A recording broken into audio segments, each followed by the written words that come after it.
Clara Chapaz, bonjour, merci d'être avec nous en direct du CES. Comment allez-vous ? Très bien, merci de me recevoir. Merci beaucoup d'être avec nous. Je le disais donc, vous êtes la nouvelle directrice de la mission French Tech, bien sûr. Racontez-nous comment se sont passés ces 2 premiers jours sur place, l'arrivée un peu de la délégation, votre ressenti aussi sur cette édition un peu particulière où on le sait, de nombreux exposants n'ont pas pu se déplacer. Donc on est sur une édition en effet assez spéciale du CES. On est ici à Las Vegas avec plus de 140 startups. C'est la plus grande délégation internationale. Je pense que c'est quelque chose qui est très reconnu sur le salon. Tout le monde nous envie le pavillon construit avec Business France qui accueille ces startups et les rassemble. C'est vrai qu'on rentre dans le salon, on rentre dans l'Eureka Park et on tombe directement sur ce pavillon avec l'intégralité des startups. On avait gardé finalement une concertation avec les startups tout au long des derniers jours dans l'incertitude qui entourait le CES. Il était très très important pour eux de venir à ce CES parce qu'une startup finalement c'est pas comme un grand groupe. Pour eux le CES c'est un vrai moment, une vraie opportunité de business dans l'année de pouvoir rencontrer des investisseurs, des clients potentiels et puis aussi simplement une émulation, voir tout ce qui se passe dans tous les pays du monde. Première délégation internationale derrière les États-Unis cette année, c'est ce que vous disiez, Clara Chapaz. On ressent donc bien qu'elle était attendue, cette délégation française ? Elle était très attendue. D'ailleurs, Gary Shapiro, qui donc dirige le CES ici, est passé sur notre stand, est vraiment aussi assez proche des startups françaises. Finalement, le CES, c'est très symbolique pour la French Tech. C'est ici qu'en 2014 a eu lieu le premier déplacement international de la French Tech, qui a créé en fait en quelque sorte le mouvement de la French Tech, avec énormément de retombées médiatiques. C'est la première fois qu'on parlait finalement de la tech en France. Oui, il y avait des startups en France et depuis, c'est devenu une tradition. C'est vrai qu'on nous attend, c'est vrai qu'énormément de pays finalement regardent ce que l'on fait et sont toujours très heureux de voir la French Tech arriver ensemble, en force, toutes les régions rassemblées. Clara Chapaz, quel est votre rôle auprès des startups cette semaine au CES 2022 exactement ? Donc aujourd'hui, on anime ce pavillon avec Business France. Donc on les rassemble sur un même lieu physique qui fait un peu plus de 1000 m². Donc c'est vraiment plusieurs allées de start-up qui rassemblent toutes les technologies de la French Tech. Et on les aide à pouvoir les mettre en avant, à créer vraiment des moments de convivialité, de visibilité. On a commencé l'événement hier avec un petit déjeuner presse qui mettait en avant et à l'honneur les startups de la Green Tech. C'est un secteur qui est très important pour nous, donc c'est toutes les startups qui s'attaquent au réchauffement climatique. C'est un secteur sur lequel la France a toute sa chance de devenir vraiment un leader mondial. Aujourd'hui, il n'y a pas de leader mondial de la Green Tech, ce ne sont pas les États-Unis, ce n'est pas l'Asie. Et en France, on a des innovations incroyables portées par nos startups. On a d'ailleurs lancé l'année dernière, en mai 2021, un programme qui s'appelle le Green 20 en partenariat avec le ministère de la Transition écologique qui vient accompagner 20 startups de la transition écologique qui ont une innovation vraiment de rupture sur ce secteur et aussi un potentiel commercial. Ici, au CES, on a mis en avant ces startups. On en avait 3 lors du petit-déj. Une startup qui s'appelle InnovaFeed qui fait dans le même secteur et dans la même vague que Insect du farming d'insectes, donc pour créer des protéines pour remplacer la protéine animale. Une startup qui s'appelle BFC qui travaille sur des toutes petites batteries rechargeables et biodégradables, vraiment une technologie très reconnue. Ils ont d'ailleurs eu un award de l'innovation du CES. Et une startup qui s'appelle Neptech, aussi lauréate d'un award, qui crée des bus sur les fleuves et les rivières à hydrogène, donc complètement vert, un transport fluvial pour transporter les passagers. C'est peut-être là-dessus, donc sur la Green Tech, que la France a une carte à jouer, c'est ce que vous nous dites. Quelles sont les particularités des startups françaises présentes sur le salon, au-delà des secteurs peut-être représentés ? Est-ce que les Français sont plus forts en technologie de rupture, en innovation ? Expliquez-nous un peu la particularité des startups françaises cette année. Donc on a sur le salon, on a 9 startups qui ont reçu ce qu'on appelle CES Innovation Awards. Donc c'est vraiment un award qui reconnaît la technologie de ces startups de manière internationale. Il y a des awards par différentes catégories. Aujourd'hui, ce qu'on voit sur le stand, c'est qu'on a en effet une grande multitude de secteurs. Bien sûr, les secteurs sur lesquels on a l'habitude de voir la French Tech, tout ce qui est fintech, plateforme, mise en relation, mais aussi des secteurs peut-être sur lesquels nos technologies sont plus nouvelles, sur lesquels on était peut-être moins attendus. comme la blockchain, comme la green tech dont on parlait à l'instant. Et je pense que c'est ça la richesse de la French Tech aujourd'hui, c'est de montrer qu'on peut innover sur tous ces secteurs. On a des talents exceptionnels qui nous sont d'ailleurs souvent regardés à l'international sur tout ce qui est développement, sur tout ce qui est ingénierie. Et aujourd'hui, ils peuvent mettre à disposition leurs compétences pour s'attaquer à tous ces grands enjeux. Clara Chapaz, des exemples de pépites à suivre en 2022, des startups qui vous ont tapé dans l'œil? Donc au-delà des trois de la green tech que j'ai mentionné, il y avait vraiment différents types d'innovations sur le pavillon. Je vais vous donner un exemple peut-être le plus surprenant, une compagnie qui s'appelle Maca Flight qui fait des taxis, enfin des véhicules volants, pardon, pas pour faire des taxis justement, mais pour lancer la première course de véhicules volants qui remplacerait les Formule 1. C'est une compagnie qui vient de la région d'Aix-en-Provence, qui se développe aujourd'hui à grande vitesse et qui est vraiment sur une technologie unique, vraiment complètement dans le futur. On a aussi, bien sûr, des startups un peu plus en avance de phase, comme Facility, qu'on revoit d'ailleurs sur tous les salons. Ils étaient là aussi à Slush, qui crée une plateforme pour faciliter l'accès au site internet de toutes les personnes qui possèdent un handicap. Donc c'est vraiment une technologie toute simple qui change l'UX des sites internet et qui permet à une personne qui peut-être est malvoyante ou qui a d'autres types de handicap de pouvoir très facilement utiliser internet. Donc on voit que c'est une multitude de secteurs qui sont représentés et c'est ça, je pense, qui attire aujourd'hui les différents personnes ici sur le pavillon Business France. Clara Chapaz, c'est Cédric O, le secrétaire d'État chargé de la transition numérique, qui vous a confié cette mission. Nous l'avons reçu mercredi. Je vous propose d'écouter ce qu'il nous disait sur les raisons de votre nomination. On l'écoute. Elle incarne exactement, je pense, l'ambition de la French Tech et ce qu'est la mission French Tech. L'ambition de la French Tech est une ambition de croissance et de massification, croissance qu'elle a connue notamment chez Vestiaire.co. Et ce qui est très important dans la mission French Tech, c'est que c'est l'interface entre un écosystème et les pouvoirs publics. Et donc, Clara Chapaz, elle, d'abord, je suis très content que ce soit une femme. Je trouve que c'est dans l'ambition de mixité, qui est celle de la French Tech, c'est une excellente chose. Je dis toutefois, encore une fois, qu'elle n'a pas été choisie parce que c'est une femme, parce que c'était la meilleure. C'est vraiment la seule raison. Non, mais c'est toujours bien de le préciser. Et je le dis, mais je suis d'autant plus content que ce soit une femme. C'est-à-dire que si ça avait été un homme qui était numéro 1, on aurait choisi un homme, mais là, c'est une femme qui est numéro 1. Elle a connu des aventures entrepreneuriales, elle a vécu à l'étranger, elle a été dans le top management de Vestiaire.co, qui est la seule licorne qui est dirigée d'ailleurs par un étranger. Elle connaît les problématiques des startups, elle vient de ce monde-là, elle a une culture opérationnelle, elle coche absolument toutes les cases et je trouve qu'elle représente extraordinairement bien la mission French Tech et qu'elle fait un super travail. On l'entend, Clara Chapaz, Cédric O, le secrétaire d'État chargé de la transition numérique, ne tarit pas d'éloges sur vous. Comment expliquez-vous que vous ayez fait l'unanimité face au jury de cette mission, face à Cédric O, donc évidemment, mais également des chefs d'entreprise comme le patron d'Alan, par exemple, qui était également membre du jury? Il faudrait certainement leur demander à eux, hein. C'est toujours un peu étrange de répondre à cette question à leur place. Mais d'ailleurs, d'abord, je veux remercier le ministre pour ces mots, c'est vraiment très gentil. Je pense que c'est un peu ce que disait le ministre Cédric O. Aujourd'hui, la French Tech est à un moment exceptionnel, hein. On l'a beaucoup dit, 2021 était une année critique, une année pivot pour la French Tech. L'écosystème a pris de l'ampleur, on est sur un écosystème qui est maintenant mature. On a 22, maintenant 23 avec l'annonce de Payfit hier, licorne ici en France. Ce chiffre était seulement de 3 en 2017. Licorne, ces entreprises valorisées à plus d'1 milliard $. Donc on voit une énorme accélération, une montée en puissance. On a eu quasiment un peu plus de 10 milliards d'euros levés l'année dernière, c'est 2 fois plus qu'en 2020. Mais au-delà de ces chiffres financiers, c'est vraiment un écosystème qui aujourd'hui est rentré dans la vie des Français.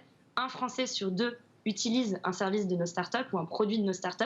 Donc l'innovation qui est portée par ces entreprises est dans le quotidien. Elle est partout, elle est pour les individus, elle est pour les entreprises. Et c'est ça aujourd'hui qui fait vraiment la force de la French Tech. Et pour finir, c'est 1 million de personnes qui travaillent directement ou indirectement dans une start-up et ce chiffre va doubler d'ici 2025.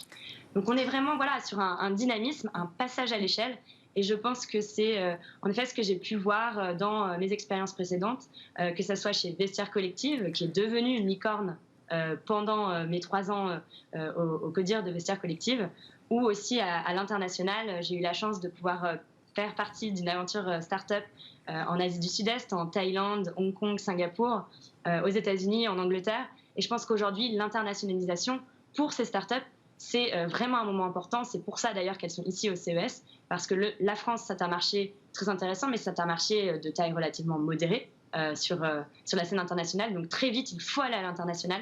Et ça, je pense que j'ai l'expérience qui me permet de pouvoir les comprendre et de les accompagner. Financement, Clara Chapas, financement, aide à l'internationalisation, c'est ce que vous nous disiez. Quels seront les grands chantiers vraiment de votre action au sein de la mission French Tech ?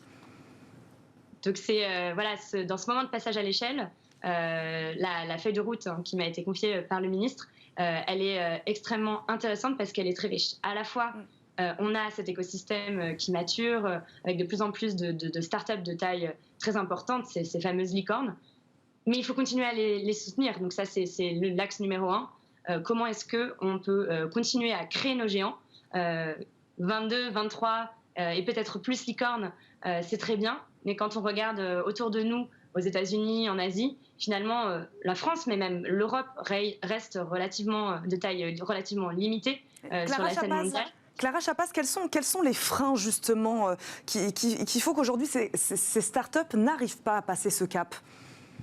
Alors, je pense qu'il y en a de plus en plus qui passent ce cap et on ne peut que les encourager. Mais on n'a pas encore de géants du numérique mondial européen. Quand on regarde les plus grandes capitalisations boursières mondiales, sur les 10 entreprises qui sont les plus grandes, il y en a 8 qui viennent de la tech, mais il n'y en a pas une seule qui est européenne. Ça, c'est une réalité. Pourquoi ? Je pense parce qu'on est vraiment sur un phénomène de rattrapage. On est peut-être parti un peu en retard par rapport aux États-Unis ou à l'Asie, à la Chine. Aujourd'hui, on voit que l'écosystème se met en route, mais c'est quelque chose qui prend du temps. Nos licornes d'aujourd'hui ont pour la plupart commencé il y a une dizaine d'années. Et donc, il faut continuer à les soutenir dans toutes ces phases pour qu'elles puissent continuer à grandir, notamment via l'internationalisation. On a aussi nos premières entrées en bourse. C'est un moment très critique dans la vie d'une entreprise, avec OVH, par exemple, qui fait du cloud ici en France, qui est rentré en bourse cette année et qui est maintenant au SBF 120. Donc, on a le potentiel, mais il faut continuer à structurer cet écosystème de par les financements, de par l'internationalisation, de par l'accès aux talents. Vous en parliez tout à l'heure, évidemment, des startups de la Green Tech. Vous venez de passer, vous l'avez dit aussi, 3 ans à la tête de Vestiaire Collective, spécialiste des produits de seconde main. On en a un peu parlé, mais quelle place vraiment souhaitez-vous donner dans votre accompagnement à ces startups de la Green Tech, de la Tech for Good, qui œuvrent vraiment pour l'environnement ? Je pense que c'est vraiment un critère très important. Pourquoi ? Parce que quand on pense à la French Tech, certes, on a ces ambitions d'hypercroissance, de levée de fonds qui permettent finalement la puissance d'une start-up, parce que ouvrir un nouveau marché, ça demande des fonds, ça demande de pouvoir investir. Mais on a aussi ces valeurs très françaises où on a un vrai engagement de nos entrepreneurs qui ont envie de faire les choses, de faire de l'innovation pour rendre le monde de demain meilleur. Et la Green Tech, c'est ça. C'est tout ce mouvement Tech for Good qui prend toute sa place. C'est aussi un mouvement d'innovation de rupture. Et ça, c'est un des axes de la mission French Tech. On parlait des axes tout à l'heure, très important. On est sur un écosystème qui est mature, mais surtout pour des startups du numérique. On veut pouvoir créer des géants aussi d'innovation de rupture, de la fameuse Deep Tech. Donc, ces technologies qui vont vraiment transformer, par exemple, les enjeux du changement climatique, mais qui demandent des enjeux de recherche et développement beaucoup plus longs. Parfois, ça se compte en dizaines d'années. Qui demandent parfois de créer des usines, les fameuses startups industrielles comme Insect ou Innovafeed qu'on mentionnait. Donc c'est tout un secteur qu'il faut encore structurer et qui est peut-être plus aujourd'hui en phase d'amorçage. Et quels sont les moyens alors donnés à la mission French Tech pour y arriver, pour atteindre ces objectifs ?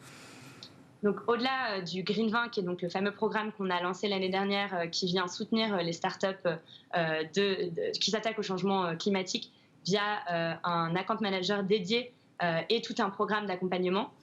On réfléchit aujourd'hui à lancer différents programmes en partenariat avec ce qu'on appelle le plan France 2030, dont vous avez certainement entendu parler, qui va dédier 30 milliards d'euros d'investissement à ces secteurs d'innovation de rupture, pour la plupart d'ailleurs des secteurs de la transition écologique, d'ici 2030, qui ont été fléchés par le gouvernement. Et je pense que ce qui nous donne énormément de confiance, c'est que 50% de ces 30 milliards d'euros, donc 15 milliards d'euros, vont être dédiés aux startups. Les startups, c'est le pouvoir de l'innovation. Et nous, la mission French Tech, on va travailler avec elles pour pouvoir les aider à comprendre ces appels à projets et puis aussi les soutenir via différents programmes. Clara Chapaz, on l'a compris, multiplier les scale-up, les licornes, c'est votre ambition. Pourquoi ne pas amorcer un mouvement à l'échelle européenne? C'est quelque chose auquel vous pensez? Complètement, l'Europe, c'est un point critique pour nos startups. On en parlait tout à l'heure. Une start-up américaine, au jour 1, elle a accès à un marché de 300 millions de personnes. Ils parlent tous la même langue. La régulation est peu ou prou la même. Donc forcément, les effets d'échelle sont immenses. On peut créer des géants très vite sans avoir besoin de s'attaquer au problème de l'internationalisation. En France, on fait partie d'un marché qui est de taille relativement modérée. Donc l'Europe, c'est une vraie chance de pouvoir accélérer, de pouvoir créer ces géants ici en Europe. Et c'est quelque chose que nos startups regardent de très près. On a vu avec la pandémie que les ambitions internationales des startups se sont peut-être resserrées sur les marchés européens, comme l'Allemagne, l'Angleterre. On a la présidence française de l'Union européenne qui a commencé maintenant au 1er janvier. Et c'est une chance pour nous de pousser certains de nos sujets via une initiative qui s'appelle Scale Up Europe, qui a été lancée l'année dernière et qui a rassemblé des scale-up de toute l'Europe pour pouvoir réfléchir à des problématiques communes, des problématiques de talent, des problématiques d'innovation de technologie, des problématiques de financement et une problématique de collaboration avec les grands groupes. Et tout au long de la présidence française de l'Union européenne, on espère pouvoir continuer à travailler et peut-être annoncer des avancées. Vous parliez de l'Allemagne, du Royaume-Uni, Clara Chapaz. Qui sont vos alliés véritablement sur cette question? Je pense que finalement, la plupart des grands pays européens ont bien cet enjeu en tête, de créer cette troisième voie européenne. Il y avait hier ici au CES d'ailleurs un panel organisé par Gary Shapiro, le dirigeant du CES, qui rassemblait des acteurs de toute l'Europe, la Suisse, le UK, mais aussi d'ailleurs de Bruxelles et de l'Europe elle-même. Les enjeux sont communs, on le sait, on a cette volonté d'avancer ensemble et je pense qu'aujourd'hui c'est vraiment une question d'implémentation plus que d'envie de collaborer. Un sujet qu'on n'a pas encore... Oui, allez-y Clara Chapaz, terminez. Sur l'Europe, non, voilà où on en est. Comme je le disais, il y a un alignement, je pense, des objectifs dans les pays. On ne voit pas de pays récalcitrants, on a tous envie d'avancer et donc on va y travailler. Clara Chapaz, un sujet qu'on n'a pas encore abordé, c'est la féminisation de la tech. Est-ce que selon vous, votre nomination peut peut-être aider à féminiser la tech? Alors c'est une question avec laquelle au départ j'étais peut-être un peu moins confortable parce qu'on me disait voilà, tu es ici parce que tu es une femme. Et bien finalement, tant mieux si c'est le cas, si ça peut aider à inspirer d'autres femmes de pouvoir voir comme ça qu'on peut, oui, avoir des postes à responsabilité en étant une femme. Je pense que c'est une avancée. Je pense qu'en effet, et ça c'est donc le dernier axe de la mission qui m'a été confiée, on est sur un vrai enjeu de diversité. C'est sûr qu'il y a énormément de choses qui se passent très bien. 2021 a été une excellente année pour la French Tech, mais il y a quand même des sujets sur lesquels il faut encore travailler et la diversité, c'est un des sujets clés parce qu'on sait que plus de diversité amène plus de performance. Or, aujourd'hui, dans les startups, on a seulement 10% des startups qui sont cofondées par des femmes. C'est pas tout à fait l'égalité. On a malheureusement la plus grande partie des investissements qui sont concentrés à Paris. Donc, on a aussi une absence de diversité géographique et on a une absence de diversité de background parce que la plupart des gens qui travaillent dans les startups, même pas seulement les fondateurs, viennent des grandes écoles. C'est 70% des gens qui travaillent dans les startups. Donc, on veut pouvoir aider à faire ce changement. Je pense que très simplement, si les startups qui portent le monde économique de demain finalement ressemblent au monde économique d'hier, c'est-à-dire très masculin, très parisien, très grande école, ça sera un échec pour tous. Donc il y a des choses très très très concrètes qu'on met en place, notamment un programme qui s'appelle French Tech Tremplin. L'appel à projet vient de se terminer là il y a quelques jours et qui permet de soutenir les personnes qui sont peut-être éloignées de ce monde de la technologie dans l'entrepreneuriat via une première phase d'amorçage où on les aide à construire leur business plan via les capitales French Tech et les communautés French Tech et des mentors. Et ensuite, une deuxième phase d'incubation via des incubateurs partenaires. Et c'est quelque chose de très important parce que chaque année, c'est 300 entrepreneurs, un peu plus de 300, qui peuvent rentrer dans ce monde de l'entrepreneuriat alors qu'ils y étaient peut-être pas complètement destinés avant de pouvoir toucher du doigt ce programme. Merci beaucoup Clara Chapaz, nouvelle directrice de la mission French Tech, d'avoir répondu à nos questions, d'avoir été avec nous en direct du salon du CES 2022 à Las Vegas. Bonne fin de salon Et puis merci encore vraiment d'avoir répondu à nos questions, d'avoir été avec nous aujourd'hui. Nous, on se retrouve lundi pour une nouvelle émission, évidemment. Tout de suite, votre rendez-vous espace sur Bismart.